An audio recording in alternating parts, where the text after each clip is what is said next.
The term cybersecurity was coined in 1988 as a result of one of the first ever registered online viruses, the Morris worm. The worm caused many of the 60,000 computers connected to the internet at the time to slow down, to the point that they were unusable. Cyber attacks have become much more sophisticated and much more dangerous over the years. Today, several organizations have proven that the cyber community is not safe. Private information is not private, and anything can be leaked online if you're not careful. Citizens, corporations, and even large government agencies are not safe from the machinations of cyber criminals. As early as 1995, the Citibank network was hacked by Russian Vladimir Levin, and millions of dollars were taken.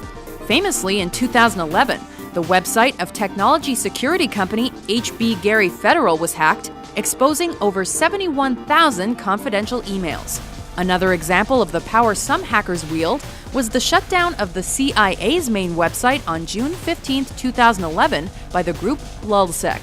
Google has revealed another bout of China-based internet hacking, this time targeting the personal Gmail accounts of senior U.S. officials, Chinese activists, and journalists. And it's one of the great paradoxes of our time, that the very technologies that empower us to do great good can also be used to undermine us and inflict great harm. The same information technologies that help make our military the most advanced in the world are targeted by hackers from China and Russia who go after our defense contractors and systems that are built for our troops.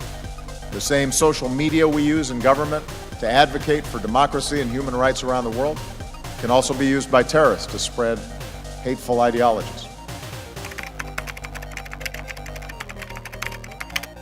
A statement from the spokesperson of the Chinese embassy sent this morning says the suspects most likely belong to a cross-border telecommunications fraud syndicate made up of groups that use communication equipment to rob their targets within China. The fraudsters make the victims believe that they have committed financial offenses with their banks, insurance companies, or other financial institutions, after which they extort money from them by disguising themselves as prosecutors or authorities. The group has been escaping the Chinese police dragnets by moving from one country to another, and they prefer countries which are not quite familiar with their operations, according to the Chinese spokesperson. The Chinese were arrested from 7 different houses in Runda since last Sunday. Many others escaped. Over the past 10 years, we've seen tremendous growth in cyber attacks and information security attacks in general. All this has been affected by the fact that there's been a great advancement in technology. And as technology advances, it means that attacks are becoming more sophisticated.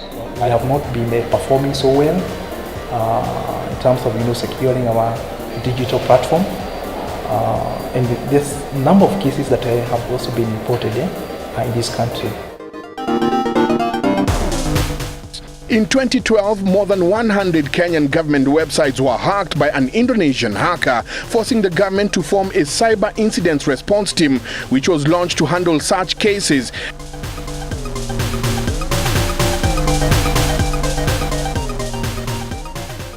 If in a country like Kenya, you are losing about 2 billion shillings as a result of fraud associated with cybercrime, then as a government we have a duty. Cyber crooks attack banks and bank-like services as well as identity platforms because that is where the money is. We're seeing now that there's a lot of chat sites and a lot of social media where criminals are getting together and actually passing information on which banks are most susceptible to fraud. The fraudsters actually have seminars like this and actually discuss ways in which things, how they actually, the latest ways of hacking, etc. 60% of the cyber attacks that happens to companies are not discovered even by the companies. So they don't know that they are being attacked. A recent study by Strathmore University indicated that there is a huge gap in the market for IT security specialists.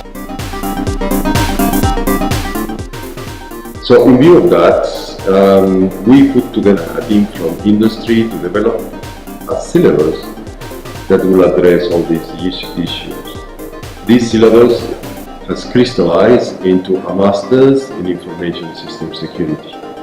This is the first course in the region that will allow IT experts, IT professionals, young graduates to gain the skills that are needed to protect our country's assets against cyber attacks. And we have put together a team of experts that will train our students in order for them to achieve all these skills. The course that we have developed will be delivered using the state-of-the-art video conferencing technologies.